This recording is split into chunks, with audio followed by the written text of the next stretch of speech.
Today's lecture will be on some variations of triple integrals, similar to what we did with the double integrals in polar form. Today we are going to change x, y, z of Cartesian coordinate into some other parameters and then perform the triple integration on them. So why don't we start right here, the triple integrals in cylindrical coordinates. So it's going to be cylindrical coordinates on this slide. And the main idea of that is to use a cylinder to locate a point in the space.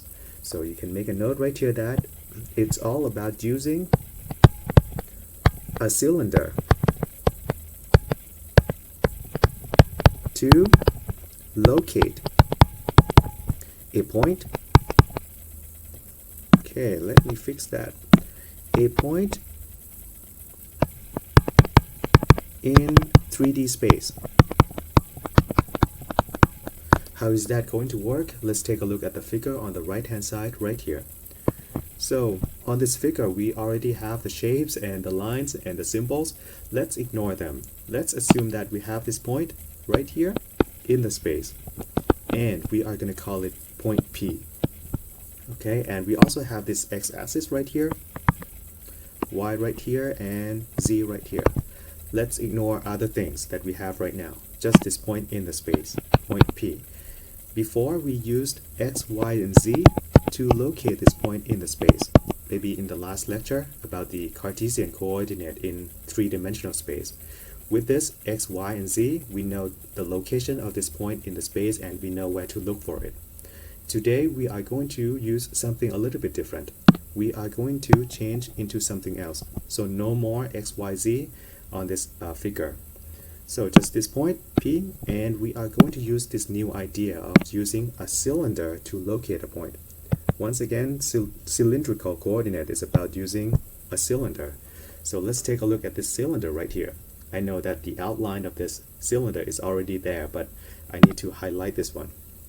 The base of the cylinder right here, left side of this cylinder, the right side of the cylinder right here, and the top cap of the cylinder or the top surface. And as you can see here, the point P lies on the top edge of this cylinder right here. And we are going to use the property of this cylinder to locate this point, alright, to find all the variables that we need. So first of all, let's find the projection of this point P onto the xy plane. So it's going to be this one. Projection from this point P down, right down, straight down to xy plane. And we have this point. And I'm going to call this point P hat, which is the projected point of point P onto xy plane. So when you have this projection right here, first thing you notice about this cylinder is that it has a height. And we are going to call this height z, which is the direction of the z-axis. So the height of this cylinder, the first property is going to be z. And that is the first variable that we need for this cylindrical coordinate. So here comes the first one, z. That is the height of cylinder. Okay, next let's take a look at the second one. Second one is going to be related to this P hat. So first of all, I want you to connect the path from the origin to this P hat. Okay, this path from the origin to P hat. Alright, and as you can see here, the length of this path is going to be the radius of the cylinder that we have right here. So the length right here is going to be the radius. And there you go, you have the second variable or the parameter for this cylinder, that is r. So we are going to need this r right here, and this is the radius of cylinder. And it's represented by this path that we just drew from the origin to P hat. And now next we are going to take a look at the last variable. And it's going to be this angle that this r that we just drew makes to the x-axis. As you can see here, this r makes this angle of theta to the x-axis. And that is the last variable that we need right here. So last one is going to be theta. Okay, and this is going to be angle to x-axis. Alright, last one. So instead of using x, y, and z to locate this point P, we are going to use these three instead. First one, radius. Second one, angle to x-axis. And the last one is the height of the cylinder, and we call it z. Okay, make a note that this one is the height. Okay. Alright, now we want to do something similar to what we did with the double integral when we try to transform Cartesian coordinate into polar coordinate and do the reverse. We are going to do the same thing here. We are going to transform the cylindrical coordinates variable. Oh, by the way, we have these three main variables, r, theta, and z. Let's assume that we have this r and theta and z in cylindrical coordinates. The question is, can we translate this, maybe a function in this form, into Cartesian? Can we do this? Go from here to x, y, and z? That is the question. Okay, and can we do the reverse from x, y, z? If we know something in Cartesian coordinate, can we go back to cylindrical coordinates? Okay, so this is cylindrical, and this one is Cartesian. Can we go back and forth between them? So let's find out about that. But first of all, let's take a look at this p hat in this figure. As you can see here, this p hat is on xy plane, right? So it means that the coordinate for the z is going to be 0. This point P is located when the height is 0. At this point, height equal to 0, which means that the coordinate of this p hat in terms of cylindrical coordinates is going to be r, theta, and 0, compared to what we had before, r, theta, and z. Right now, height is 0, so we have this 0 right here instead. So here we have this r and theta. And let's take a look at this first two variables, r and theta. Does this remind you of anything? Well, it is polar coordinate.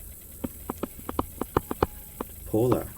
Something we already learned maybe in 2 lectures back, right? Polar coordinate. Why is that the case? So let's take a look here. Polar coordinate is all about using a circle to locate a point in 2-dimensional space. So let's take a look here on xy plane. We have this circle, this one, right, on the xy plane, and we use that to locate this point p hat. So it's the same thing, same polar coordinate for the first two variables, r and theta, and we are going to make use of that in terms of the relation between cylindrical and the Cartesian. Alright, we are going to start with the r and theta, and we are going to use the same thing that we had before 2 lectures back, x equal to r cosine theta. If you forgot about this, you can look up the previous lectures. Alright, these two. From polar, same thing. So here, if you know r and theta, if you know these two, you can find x. So this, if you know r and theta, you can find x. Alright, and if you know r and theta right here, you can find y. No problem. Same thing here, you can find y right here. What about the last one, z? As you can see here, z equal to z, what does that mean? So first of all, I want you to know that the first z is, this one is Cartesian. Alright, so it's just the z value in z-axis. But this z right here, this one is cylindrical, which is the height of the cylinder. This is cylindrical. The reason that they are the same is because the height of the cylinder is the same as the z direction, right? The distance in z direction, and that's why we have this z equal to z. There is a meaning behind it. As you can see here, the height of this cylinder, it goes in this direction, same as the z variable in Cartesian, and that's why they are the same. So there you go. If you know z in cylindrical, you can find z in Cartesian. If you know z in cylindrical, same thing, because they both have the same values. So the first question, we can cross it out, we can make it happen. Goes from cylindrical to Cartesian. No problem with that. Now the question is, can we do the reverse? So let's find out about this. Once again, we are looking at the polar coordinate for the first two. So it's going to be the same relation again. It's going to be x squared plus y squared equal to r squared. Okay, let me put it this way. It's going to be this r equal to square root of x squared plus y squared. And this came from the polar relationship, polar coordinate. So make a note right here that this is old stuff. This is from polar, right? So if you know x and y, all right, you can find r. If you know x and y, you can find the first cylindrical variable. No problem with that. Now let's take a look at the second relation when it comes to the reverse direction. So it's going to be this same thing that we had before. Theta equal to arctan. Once again, we had this before, of y over x. Okay, so let's make a box that this, once again, this is from polar coordinates. And this means that if you know y and x, you can find theta. If you know y and x, you can find the second variable, theta. Okay, and of course, the last one is the same, right? So we can repeat that. Z equal to z. Same value, but this time, this one is going to be Cartesian. Cartesian, and this one is cylindrical. Just reverse the equation. Cylindrical. Alright, so if you know z in Cartesian, you can find z in cylindrical like this. Know this z, you can find this one. So no problem. You can go from cylindrical to Cartesian and go back. No problem with that. Now, the next thing we are going to do is to perform the triple integral on the triple integrals on the function in cylindrical coordinates. So of course you have this r, theta, and z, right? You are going to run into this kind of function. Function of radius, theta, and z. Something like this. And if you want to perform the triple integration on this one, what should we do, right? So once again, we are going to perform this triple integration on this function, and it's going to be with respect to the differential volume, dV, just like before. And it's going to be performed on the integration domain D, same as in Cartesian. But this time we have this r, theta, and z instead. And we need to find out about this dV, differential volume. Before, with the Cartesian, we have this dx, dy, dz, and the combinations of them, right? dy, dz, dx, or dx, dz, dy. I think it's 6 of them, right? But here, we cannot use this. We work in r, theta, and z. This is not going to work. So what is this in this dV in this case? So we have to find out about this dV. Once again, this dV is the volume of a tiny piece in the integration domain. Same meaning as before. Volume. Make a note right here that this is a volume of tiny piece. We did this last time, right? But it's on XYZ, but it has the same meaning. Volume of tiny piece in integration domain. So let's find out about this volume right here. So let's assume that we have this origin right here. Let's take a look at this figure down here on the right hand side. Let's assume that we have this origin. 0, 0, 0. Okay, and I'm going to create this path right here along the radius. I'm going to sweep the radius from 0 to some value right here. Well, it can keep going. And now I want to find the dr. First of all, I want to find this dr. So we have this r theta and z, right? First one, dr. What is this? It's going to be a small step in radius direction, right? This one, small step in radius direction. And I'm going to call this one right here a small step in radius direction, going out in this direction. So let's call this dr. Small step in r direction. Okay, so that is the first differential value that we have. What about for the next variable, theta? D theta. Next one that we need to find out, d theta, small step in angle direction. So angle direction is going to sweep like this. Okay, so once you make a small sweep, very small sweeping, it's going to create this new line, right? Okay, let me fix this one. Very small sweeping is going to create this path, and this right here is going to correspond to the small step in theta direction, and this is d theta. What about I write over this? This small step you took right here is going to be d theta. Alright, and with these two you can form this area of the base. Okay,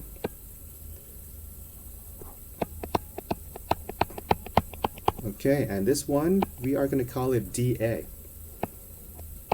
Okay, and we talked about the area of this before, and we know that the area of this is r dr d theta. This is from double integration in polar form. This dA right here is going to be equal to, okay, dA equal to r dr d theta, which corresponds to the area of this piece that I just highlighted. Okay, let's call this dA. Okay, where does this come from? It comes from the lecture on polar form of the double integral, polar form. But we don't want dA right here, we want dV, differential volume. So we are going to take a small step in the last variable direction, and it's going to be the height of this cylinder. It's going to be z. Alright, so we want to take a small step in z direction, and it's going to be in this direction. So it's going to be this height right here. Okay, and this is going to be small step in z direction, and there you go, we have this shape, 3D shape, and the volume of this shape is going to be the dV. Alright, it's going to be the same as this definition right here. So we need to find the volume of this piece, but we already know the area of the base. So what you need to do right here is to multiply this with the height of this piece. So dV is going to be the area of the base, dA, times the height of this piece is going to be small step in z direction. And we know that dA is this r dr d theta, which means that dV is going to be r dr d theta and dz. There you go. So you have this dV right here as the expression that we can use in the triple integral. So this dV can be translated, you can write it again right here. We just found out that dV right here is equal to the area of the base, which is r dr d theta, times the height of the small piece, that is going to be dz. Let's put this into dV right here. So in the end, we have this triple integral of a function in cylindrical coordinates, r, theta, and z, and dV can be expressed by using r, theta, and z again. So it's going to be r dr d theta and dz. Okay, over the integration domain D, and there you go. We have this expression for the triple integral in cylindrical coordinates with all the variables in place. Okay, and once again, orders of this dr d theta dz can be swapped or interchanged. Orders can be swapped, well, can be changed. Well, what about swapped? Okay, you can choose the combinations that you like, maybe d theta first or dz first, that's up to you. But let's try this one. Prefer dz dr d theta. Alright, we are going to prefer this. Okay, let me fix this one. We are going to prefer r dz. We are going to integrate with respect to z first, and dr later, and d theta in the end.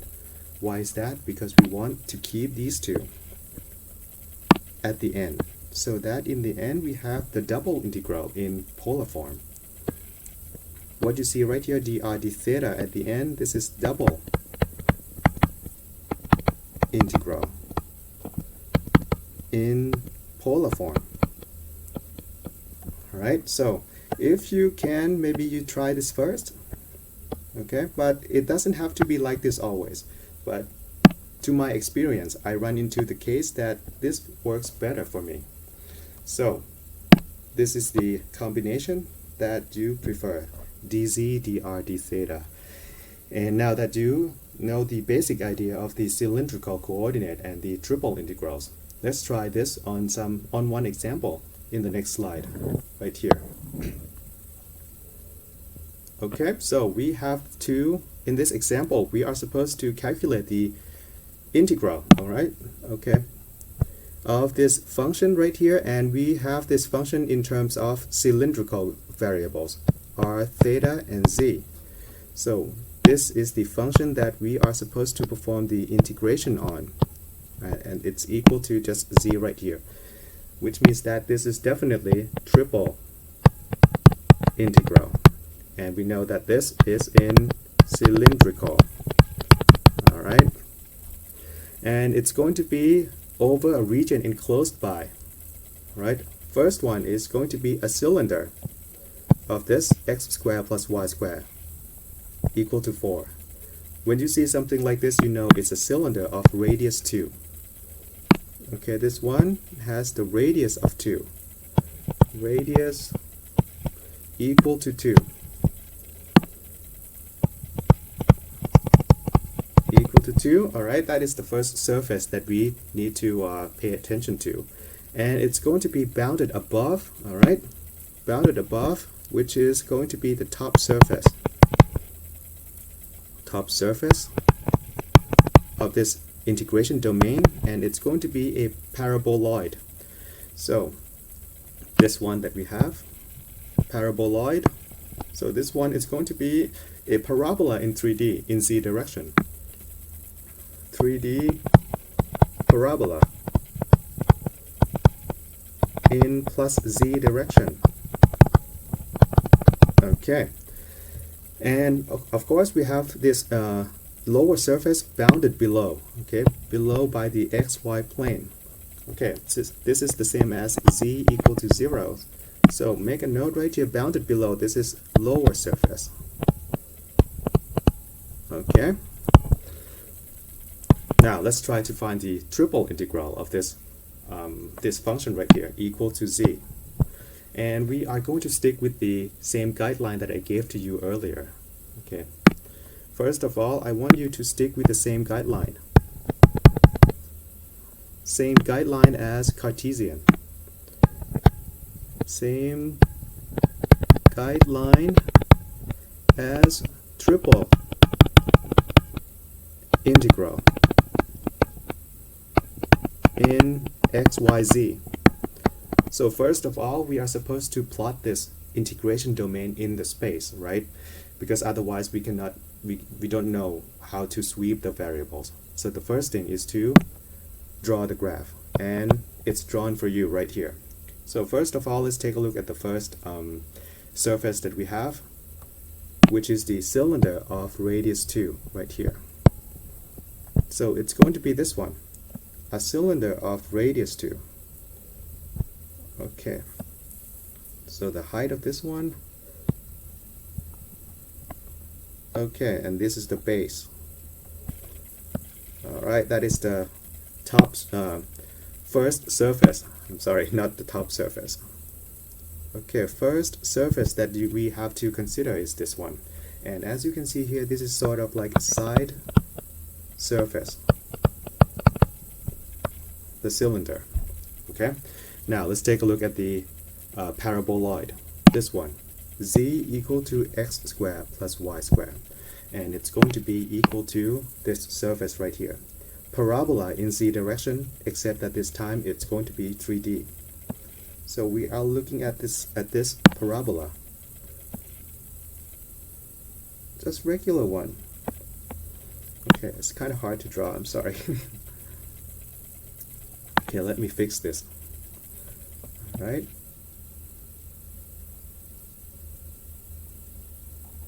Alright, this is better. So we have this paraboloid right here. Sort of like a glass, right? Okay, that is the top surface. Let's assume that this is a surface. Okay. Okay, now let's take a look at the last one. The last information that we have. This shape is bounded below, lower surface by the xy plane. So it's going to be this on the xy plane. And since it's bounded by the cylinder, it's going to show up as a circle on the xy plane. Okay. Right, this one is xy plane. And we have this surface right here. Alright, and now we have to find the volume between them. Okay, so we have this side surface, green one, top surface as the blue one, and the lower surface as the red one. And as you can see here, the volume that we are looking at is trapped between them. It's kind of hard to highlight this to you, but you can think of this as a shot glass. Alright, a very small cup, and we have this the volume of the glass in between them, the inner surface and the outer surface. So it's going to correspond to the volume trap between these two surfaces, right? So we are going to consider this as the integration domain, right? So that is the graph that we need. Now let's move to the second step that we need, is to determine the order of the integration, right? Number 2, we need to determine the order of the integration. Why don't we start with the order that I recommended to you, this one, dv equal to rdz dr d theta.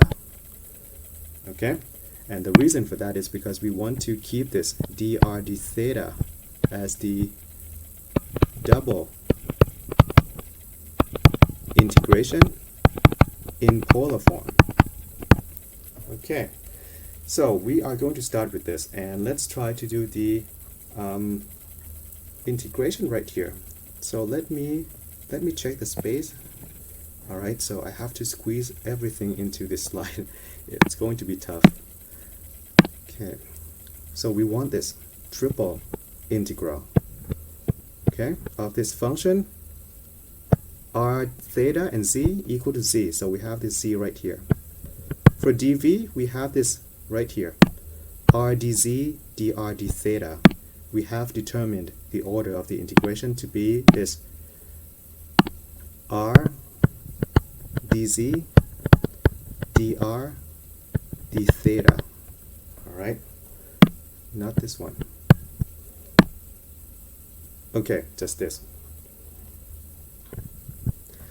Okay, and now our job is to find out about all the boundaries for the variable. This one, what is this? This one as well. Lower bound for radius, upper bound for radius, and the lower bound for the angle. and last one for the angle. The first one, by the way, is for z, right? This one is for z. Okay, let me fix this one. We have to find out about this z, top boundary, and the lower boundary for z. So we are working with this z variable right here. So we are going to sweep the first variable, z. Now, this is the next step of the guideline. We are going to sweep the first variable between two surfaces. So we are going to sweep z, right? So z in this direction. So with this direction, you need to find two surfaces between the in the two surfaces on the object.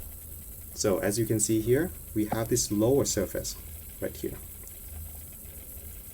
Lower surface of this object.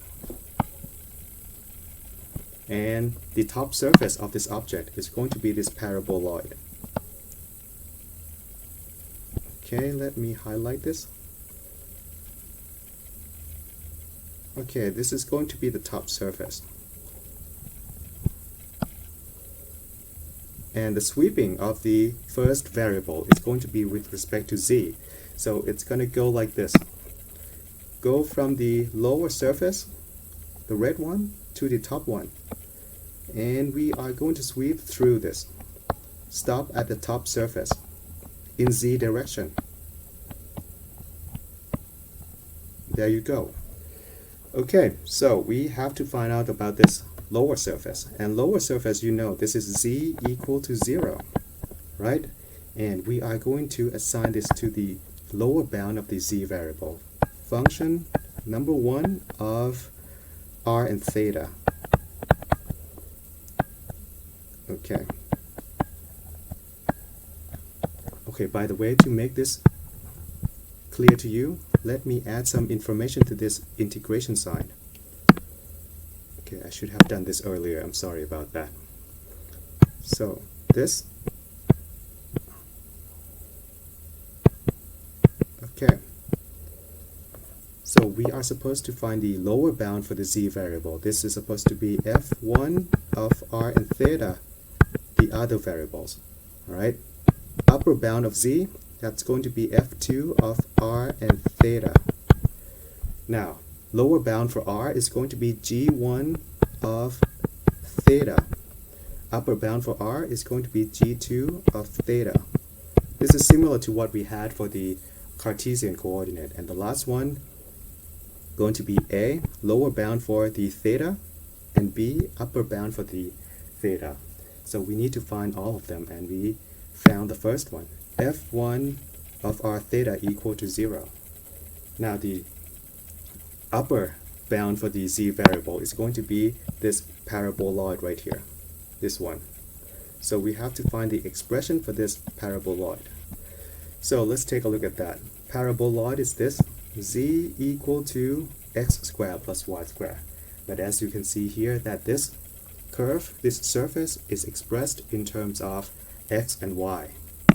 We have this Cartesian variable in this equation, and we cannot use it here because we are working with a function of cylindrical variables, r, theta, and z. So we have to find a way to get rid of this x squared and y squared. So I'm going to use the relation that we had before, that x squared plus y squared right here is going to be equal to r squared. And z is going to be the same between Cartesian and cylindrical. So in the end, I have this right here, z equal to r squared. As the same surface, but right now it's expressed in terms of cylindrical coordinates. Cylindrical. So this same surface, different coordinates system. So what you see right here, this one is going to be z equal to r squared, the top surface, right? Something like this. And I'm going to assign this to the upper bound for the z variable, right? Because we sweep from the lower surface from red to blue. So this one is going to be assigned to f2 of r and theta. And there you go, we have the upper bound for the z variable. The end of all the arrows, right, lands at the paraboloid. Okay, so that is going to be f2 of our theta. Okay, so this is going to be equal to, let me put it right here, triple integral of this function z, and the order that we picked is z first, then r and theta later for polar double integral. And we found the first one, which is right here, f1 equal to 0. So this one, let me put z equal to 0. And for the upper bound, it's going to be this one, z equal to this f2, which is r squared. So z equal to r squared. So there you go. Now, next step is to find the projection of this object onto the remaining of the variables. The remaining variables are going to be r and theta, which is on the xy plane. So the next thing we are going to do is to find the projection. So we are going to put a light source up here. Once again, we have a lamp and try to find the shadow onto the r and theta on xy plane. And it's going to be this shadow right here. Okay, let me try to do this. Shadow like this at the base. Okay, and let me highlight this. This is going to be the projection onto x and y plane, r and theta. Okay, let me do that again. What about I put red around this projection? Okay, we have a light source at the top, and then we have this shadow right here at the base. I'm trying my best to make it more clear. Okay, so this is the projection, and we are supposed to sweep the next variable on this projection. Right, on this projection right here, this is the r. Okay, and we are supposed to sweep this radius next. So the next one that we are supposed to sweep is this radius. So as you can see here, the projection of this is definitely just a circle. Circle of radius 2. So we are supposed to sweep the radius on this region. So of course it has to go from the origin to this outer curve. From the origin to this outer curve. Same thing here. Something like this, right? It's going to go from the inside to the outside, so we know that the radius has to start at 0 at the origin, the starting point of all the arrows. So we have this radius equal to 0 as the lower bound of the r variable. And it's going to end at the circle, right? So the circle is a radius of 2, so radius right here is going to be r equal to 2, correspond to the circle of radius 2. That's why you have 2 right here. Goes from 0 and ends at 2. Now for the theta, you are going to sweep so that you can cover the whole circle. So you are going to sweep theta from 0 to 2 pi. So we are going to do this right here. Sweep all the way through. Like this. And until you come back to the original position of the projection. So there you go. Theta has to sweep throughout the circle. So it has to go from 0, theta equal to 0, and ends at theta equal to 2 pi. Okay? So make a note right here that z equal to 0 right here is the lower surface. And this one is top surface. And make a note that this is in z direction. Z direction. And this one is also z direction. R right here is the inner radius.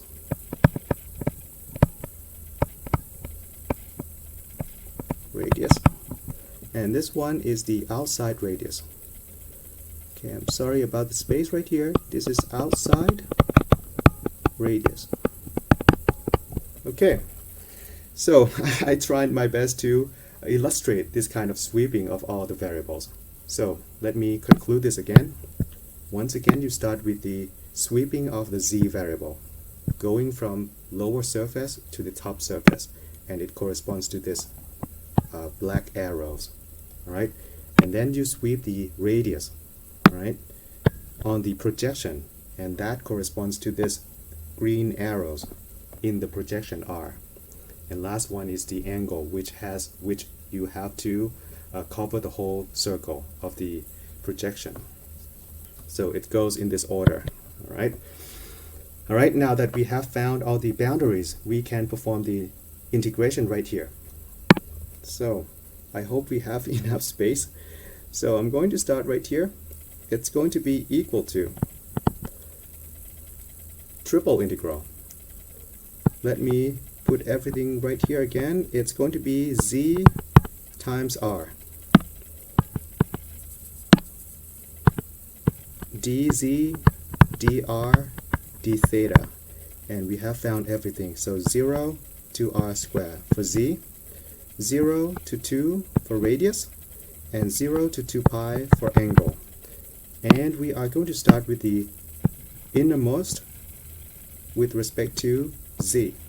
So integrate this with respect to z, you get z squared over 2, right? And r is still there. And we are supposed to evaluate this at two values of z.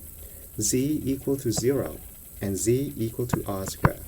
And you still need to integrate this twice with respect to dr and d theta. Same 0 to 2 and 0 to 2 pi.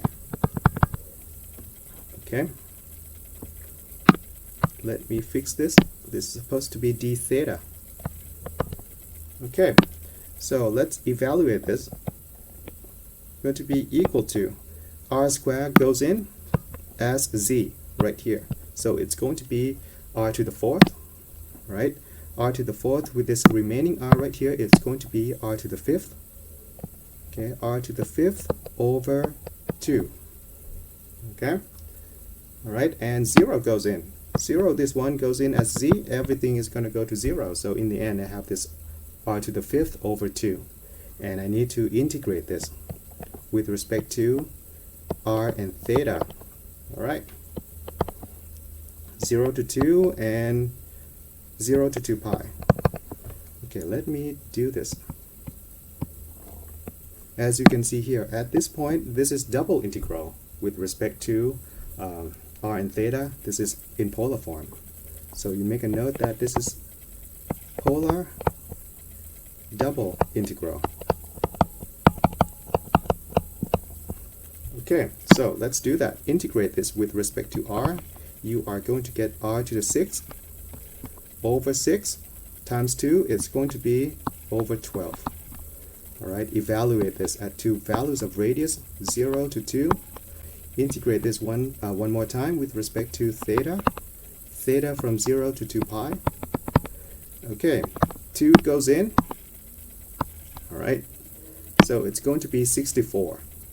64 over 12 minus, and then r equal to 0 goes in here.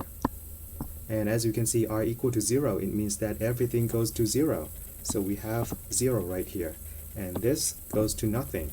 And then we can do some cancellation with this 64 over 12. So divide this by 4, we get 16. Divide this by 4, we get 3. And we are supposed to integrate this 16 over 3 with respect to theta from 0 to 2 pi. Alright, just a constant, 16 over 3. So we are going to get 16 over 3 with theta right here. And evaluate this at two values, 0 and 2 pi. Okay, 2 pi goes in as theta. We get 32 pi over 3. 32 pi over 3. And now our theta equal to 0 goes in. Then everything goes to 0. So in the end, we only have this term, 32 pi over 3, as the final answer for this example number 4. you need to keep in mind that what we just got right here, 32 pi over 3, is not the volume of the object that we have in the graph. It's not the volume of the integration domain that we have right here.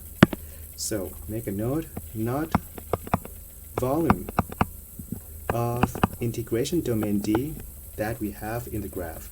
And the reason for that is because in order for us to use the triple integral to find the volume of any object, we need to set the function value to be equal to 1.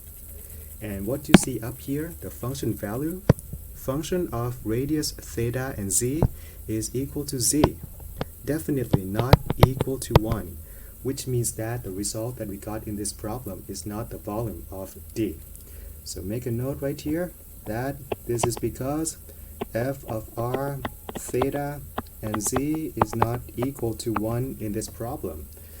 What if you want to find the volume of this object right here? You just need to set the function value to be equal to 1, and you get what you want. Okay, so let's move to the next topic in the next slide, and this one is going to be about the triple integrals, but with a different coordinate system. Here we have spherical coordinate system instead. We tried the cylindrical coordinate system, and for that we used a cylinder to locate a point in the space, right? Here we are going to use a different geometric shape to locate a point, and it's going to be a sphere, and that's why we call it spherical coordinates. So let's make a note up here that this is all about using a different shape, use a sphere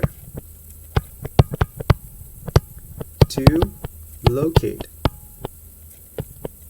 a point in 3D space. Okay, this is supposed to be 3D, 3D space. But you know, in the end, when it comes to coordinate system, it's all about the location of the point. It depends on the shape and the method that you used in order to look for them. So here it's going to be about the sphere. Alright, now let's take a look at the figure down here and let's see how it's done. So once again, we have a point in the space right here. And we are going to call this point P. Right now, just ignore all those lines, arrows, and everything. Just focus on this P. Alright, and we also have this x-axis right here, y-axis right here, and z-axis right here. For this point in the space, you can use x, y, z to locate it using Cartesian. You can use r, theta, or z, and z for the cylindrical coordinates to locate it, and you use cylinder to find this point. But here we are going to use something different, not Cartesian, not cylindrical. It's going to be spherical. And since this is about the sphere, we need a sphere in order to locate this point. And it's going to be this one. So let's highlight this sphere right here. Let's assume that we have this sphere. Okay. Okay. Alright. Give it some time. Okay, let's assume we have this sphere. And this point P is right on the surface of this sphere. Let's assume that this P is on the surface. And now we are going to find the properties of the sphere that we can use for the variables of this spherical coordinates.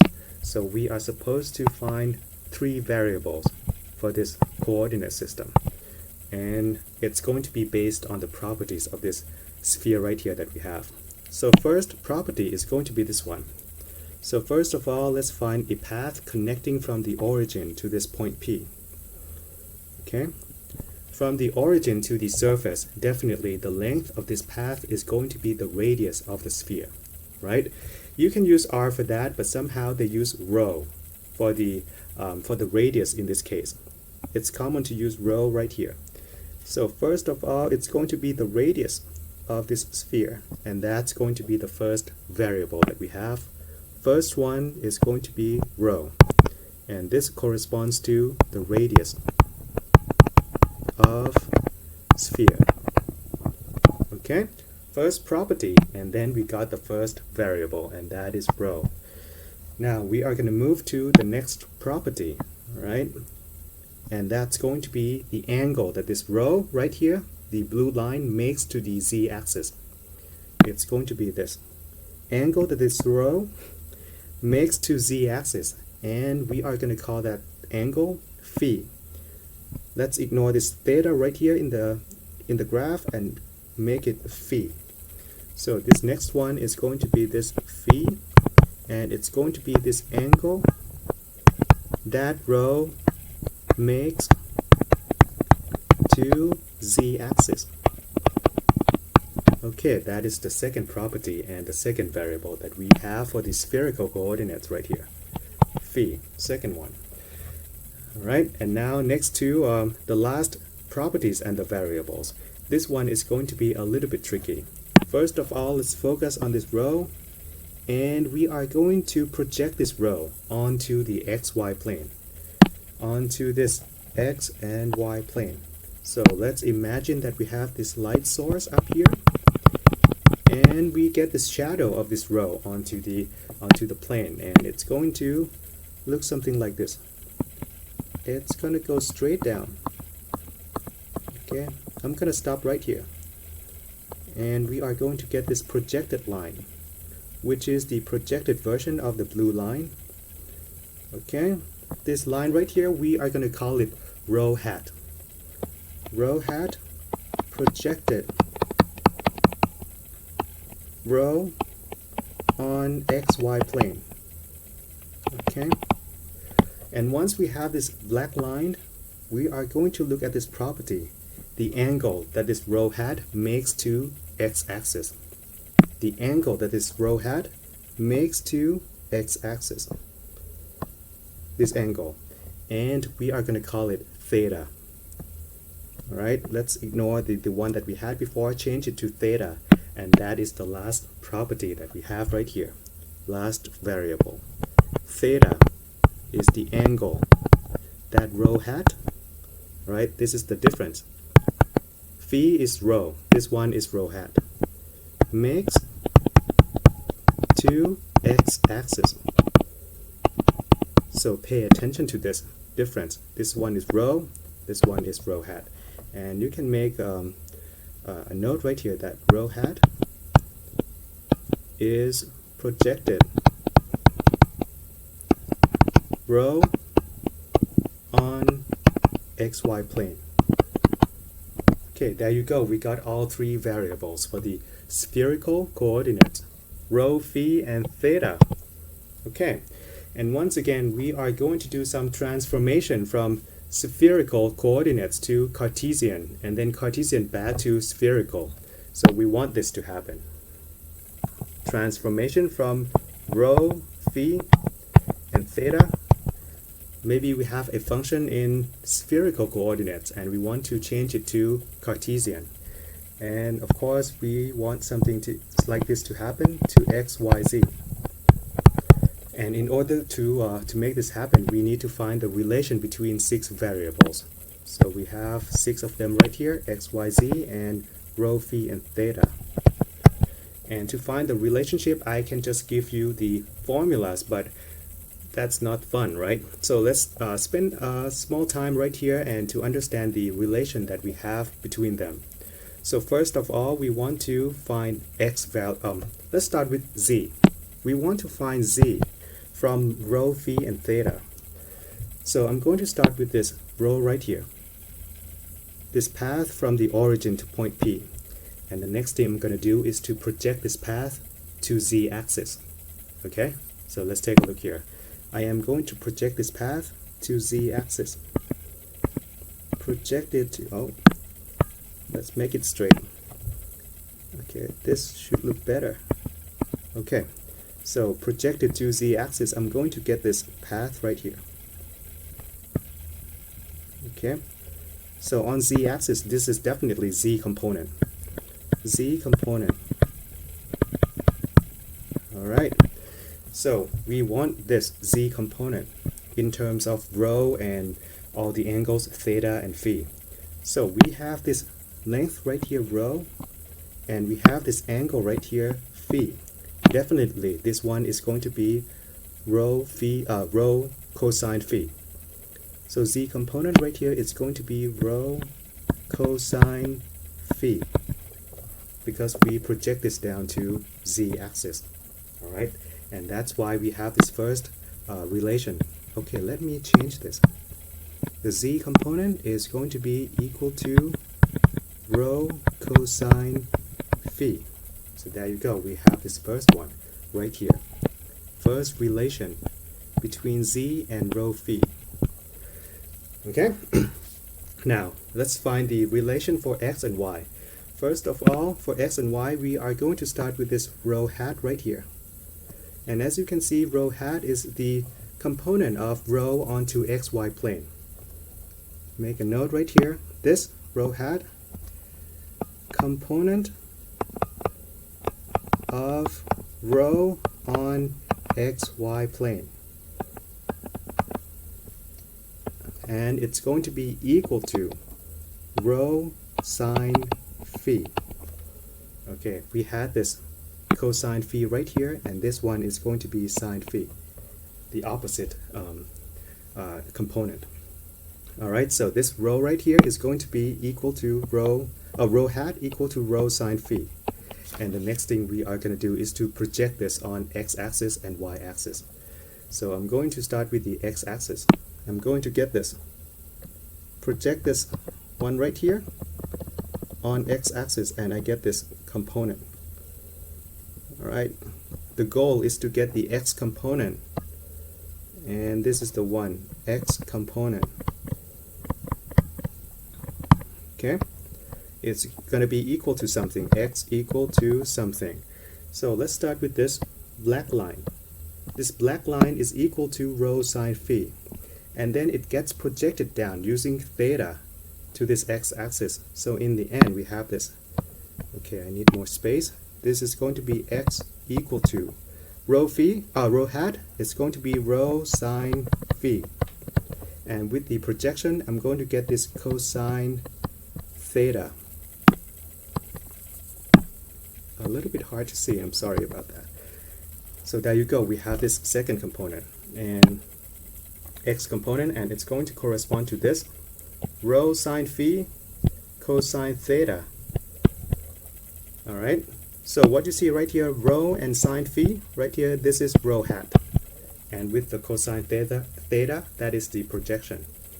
Alright, and now we are going to project this same black line on y-axis. And it should be something like this. And we get the y component. This one is going to be y component. Okay. Alright, and it's going to be y equal to, once again we start with the rho hat. Right here, rho hat, and it's going to be equal to rho sine phi. Rho sine phi, and this gets projected on y-axis, so we are going to get this sine theta right here. We use this theta for the projection, so we are going to get this sine theta right here, and that's why we have this last relationship, y equal to, alright, y equal to rho sine phi times sine theta. Okay, three of them. Once again, this rho sine phi right here is rho phi. Oh, sorry, rho hat. Okay, too many symbols and signs. Sorry about that. So this rho sine phi is rho hat. Okay, I hope I didn't get you confused on this one. So let's take a look at this. If you know rho, theta, and phi, you can find x no problem. So with this rho, phi, and theta, you can find x. So first transformation is done. And if you know rho, theta, and phi, you can find y. Same thing here. Y can be found. So if you know rho and phi, you can find z. Alright, no problem. So we can make this transformation from Cartesian, from the spherical. From the spherical to Cartesian. No problem with that. But now what about the reverse transformation, going from Cartesian to spherical? Is it possible? So we are going to find out about that right here. So here we want to find rho. Okay, rho in terms of x, y, and z. Alright, once again, rho is the radius. Looking at this, rho is the radius of the sphere. If you know the x component, y component, and z component, of course you can use the Pythagoras twice in order to find the radius. And it's going to be equal to the square root of x squared plus y squared plus z squared. That is the common formula for the radius of the sphere. So that is the first relation backward. You know x, y, z, you can find rho. Now let's move to theta. Can you find theta from x, y, and z? So let's take a look at theta. Theta is the angle that rho hat makes to x-axis. So it's going to be this. Let me point this to you. It's going to be this theta right here. So we want to find this theta in terms of x, y, z component. So let's use x and y right here and use the inverse trigonometry. And as you can see here, theta is going to be equal to arctan of y over x. No problem with that. So y over x. Okay, there you go. Okay, and now the last one, it's going to be phi. This one is going to be a little bit tricky. So for this phi right here, let me point it to you. This one right here, we are going to make use of this side right here along the z-axis, going down to the origin. And as you can see, the side that I just highlighted is the same as the z component. So let's make a note right here. This is the same as z component. And we are going to make use of this side down here along the black line. So this is going to be the second one that we need. And as you can see, this is the same as rho hat. So let's make a note down here again that this is rho hat. And we are going to make use of the relation between rho hat and z to find phi. And you can use the inverse trigonometry right here. Phi is going to be equal to arctan.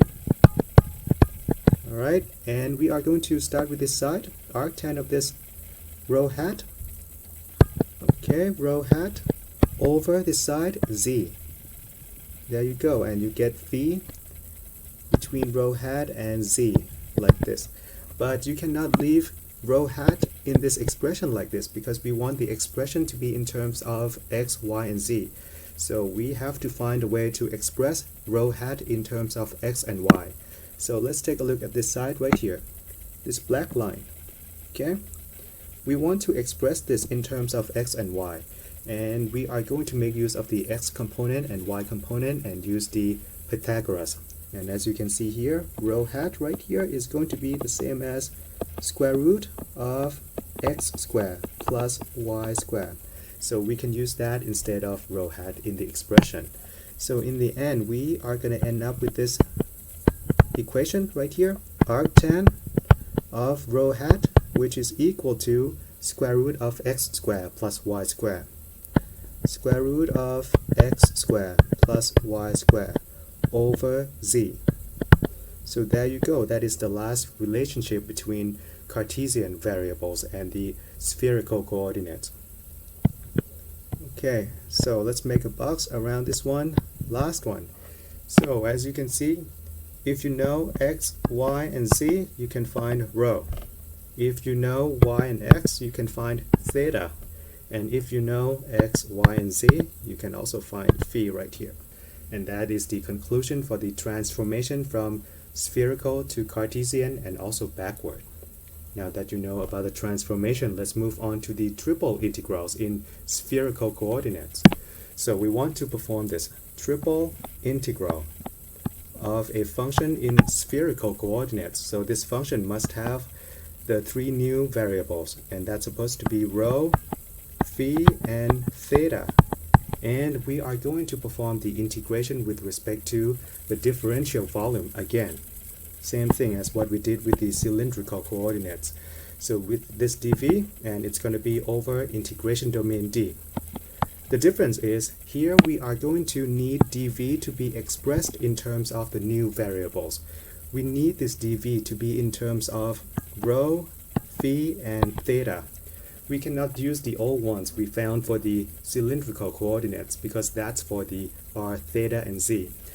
So we need to find this dV, and we are going to make use of the same definition that we had before. This dV, differential volume, is the volume of a tiny piece in the integration domain. So let's put this again. This is the volume of tiny piece, okay, in the integration domain in D. Alright, and for this dV, I'm going to give you right away, right, to save some time, because it's going to take some time in order to prove this volume of a tiny piece for the spherical coordinates. So I'm going to give this to you right away, and it's going to be equal to dV equal to rho squared sine phi d rho d theta and d phi, d rho d theta and d phi. Okay, all right, and for this one I give it to you right away because I want to save some time. But if you want to see the proof of this, because this is going to end up with the volume of this small piece again, so you can look this up in the book. It's in the book. You can also look at the Google if you want to. So make a note right here for proof. For proof, check textbook. Okay? So, by the way, this order that we have right here, d rho, d phi, and d theta, they can be swapped. Just like we did before. It's all about multiplying all these terms in order to get the volume. It's the same volume. So, order can be changed or swapped. Alright, you can pick d phi, d rho, and d theta if you want to, or some other combinations. So in the end, you are going to end up with this triple integral of a function with rho, phi, and theta as the variables. And dV has to be, oh, this one is long, so let me make some space right here. In the end, you are going to get something like this. F of rho, phi, and theta. And dV is going to be equal to rho squared sine phi. And this one is the differential variables. d rho, d phi, d theta. Once again, these three can be interchanged in terms of order. So this is the formula that you need for the triple integrals in spherical coordinates. Alright. So the main difference is right here with the rho square and sine phi. Alright. Okay. So now that we know, oh, by the way, we need this integration domain D right here. We need this sign. Now that you see the formula, let's use this formula on one example in the next slide. Okay. So here we are supposed to find the volume. When you see this volume, you know right away, if this is about triple integral, then you need to set the function value. And this time we are going to work with the spherical coordinates. So we are going to have rho, phi, and theta to be equal to 1, so that we can use that to find the volume. Set the function value to be equal to 1. Alright, and it's going to be for the solid cut from the sphere. Good. So it's about the sphere with the rho less than or equal to 1. So this sphere with radius, okay, equal to 1. So we need this sphere, alright? And it's going to be cut by the cone, alright? This cone has this phi less than or equal to pi over 3. So once again, phi is the angle to z-axis. Okay, so we have this information, sphere and then a cone, and then we are supposed to find the shape of this volume. And that is the first step for our guideline. We are supposed to draw the integration domain in the space. So let's assume that we have that right here. The sketch is right here. So we have the sphere right here. Okay. So that is the outer sphere, the outer surface. and this sphere has the radius of 1. So we know that the radius of sphere of this one, I'm gonna put rho equal to 1 right here. Alright, and we have this cone shape, alright, and the cone shape, the angle that makes to z-axis must be less than or equal to pi over 3. Okay, so this means that we are going to have this angle right here. From 0, sweep from 0 to pi over 3. So angle that you see right here, this is pi over 3. Okay, so this is the shape that we have. So this is going to get cut by this cone down here. Alright, now that we have the sketch, we are supposed to determine the order of the integration. So let's pick some order that we want to. I'm going to go with the random order, d rho. I'm going to go with this d rho, d phi, d theta. Let's try this out, whether it's going to solve this problem. So with this number 2, we can set up the triple integral in spherical coordinates.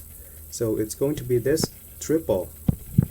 Alright, and we are going to set the function value to be equal to 1 because we want to find the volume of this integration domain.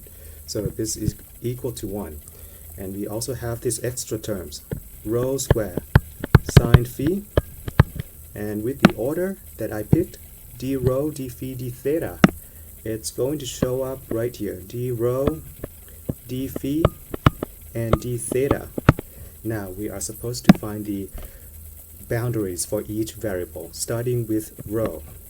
Okay, rho supposed to be the radius, sweeping the radius. As you can see from the graph, we are going to sweep the radius from 0 at the origin to 1, right? And it's going to be the same everywhere. 0 to the radius of 1. 0 to radius of 1. Which means that we have these bounds for the radius starting at 0 and ends at 1. And that's why we have this rho in between 0 and 1, and it's constant all the way through the object. And this one is easy. This is going to be starting from 0 and ends at 1. Okay, now we are going to start sweeping the second variable, and that is phi. Okay, phi is going to be the angle that makes from the makes to the z-axis. So as you can see here, angle that makes to the z-axis, starting from 0 and sweep to what? Pi over 3. Same thing, pi over 3. Even on this side, 0 to pi over 3. So that's why we have this range for phi, starting from 0, z-axis, to pi over 3. So make a note right here that this 0 right here is z-axis. Alright, and now about the last variable. Oh, by the way, let's put this right here. From 0 to pi over 3. Now the last variable is theta. Theta is the angle that makes to x-axis, and it's related to the projection. So as you can see, we have projection down here. Okay, and as you can see, the angle for the theta is going to sweep around the z-axis all the way through, starting from 0 and back to the x-axis again. So starting from 0 and back to 2 pi. So there you go, we have this range for the theta, starting from 0 and back to 2 pi, because we want to create this whole circle, this shadow right here. Okay, so this is the range for theta, starting from 0 to 2 pi, and after this is just perform the integration. So let's do that. So this is going to be equal to, I'm going to perform the integration for the inside integration sign with respect to rho first. So I'm going to integrate this. Rho square sine phi with respect to rho. I am going to get this. Okay, rho to the rho cube over 3. Sine phi stays the same. Alright, and I'm supposed to evaluate this at rho equal to 0 and rho equal to 1. Still need to integrate this. with respect to phi and theta. Alright, phi from 0 to pi over 3, theta from 0 to 2 pi. Okay, 1 goes in as rho right here. So I'm going to get this 1 over 3. 1 over 3 sine theta, and now 0 goes in as rho, and everything goes to 0, so I don't need to worry about that. So here I have this double integration, alright, d theta 0 to pi over 3, and this one is 0 to 2 pi. Now I can perform the integration from the inside to outside. Integrate this with respect to phi, and we treat theta as constant. Right. By the way, let's make a note right here. For this one, treat phi and theta as constant. Okay, and this one we treat theta as constant. Okay. Constant. Okay, so we are going to continue over here. So 1 over 3 can come outside of the integration, right, of the integral. So we have 1 over 3. Okay, let's fix that. 1 over 3. And inside we are supposed to integrate sine phi with respect to phi, and we get minus cosine phi for that. So here we have minus cosine phi, okay? And we are supposed to evaluate this at 0 and pi over 3. And don't forget the rest of the integration, 0 to 2 pi with respect to theta. Okay, so for this one, let's work it out. Pi over 3 goes in, right? We get minus 1 over 2. So for this, we get minus 1 over 2. Okay, minus 1 over 2, and then minus, and then we have this 0 goes in. Right here, it becomes cosine of 0, that's 1. So here we have this minus 1. Okay, so this is 1 minus 1 over 2, so we have 1 over 2. And we are going to take the constant outside. So this 1 over 3 times 1 over 2, we have 1 over 6. And the rest, you only have 1 left in the integral. And integrate this with respect to theta from 0 to 2 pi. Okay, by the way, this is equal to 1 over 2. Okay, with this, you know that it's going to be equal to 1 over 6 theta, 0 and 2 pi, and that's going to be equal to 2 pi over 6. Okay, and that's equal to pi over 3. And since we set the function value to be equal to 1, what we get right here at the end, pi over 3, this is the volume of the object that we have for the integration domain. Okay, so this one has the unit of unit cube. And that is the answer for example number 5.